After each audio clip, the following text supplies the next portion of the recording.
triumphal arches, and this one is much older than the one that we saw earlier.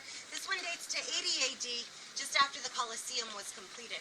It's called the Arch of Titus, and it's commemorating the sack of Judea, modern-day Jerusalem.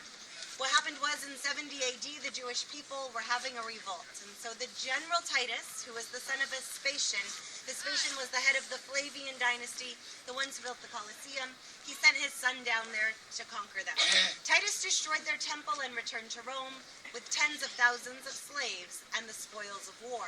It was these slaves that were involved in the building of the Colosseum. And then just after the Colosseum was completed, and by this point Titus had become an emperor, he had also died, the arch was constructed to celebrate his victory. So it was 10 years from the victory until the building of this arch. Everything for this arch was original in the construction. Today all that's original is the very interior of the arch. You can see the exterior, it looks a bit newer. That was a reconstruction done towards the end of the 1800s.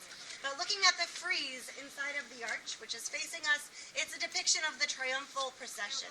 What you see there is 4 horses that are leading a chariot. The chariot's the Emperor Titus. Just behind him, you see a winged figure.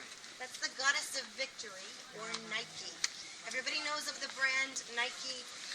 Their emblem, that symbol, it is representative of one of Victory's wings. And if you get up close to the arch, you'll be able to see the frieze that faces that one. It's another depiction of the triumphal procession, where you see them parading along the spoils of war. You'll see them dragging the slaves along with them. They're also carrying the Jewish menorah that they had taken from the temple in Judea. But from here we have just one more stop together. It does involve a flight of steps up, but the steps are well worth it because we're going to have an amazing view overlooking the entire valley of the Roman Forum, which is just up this way.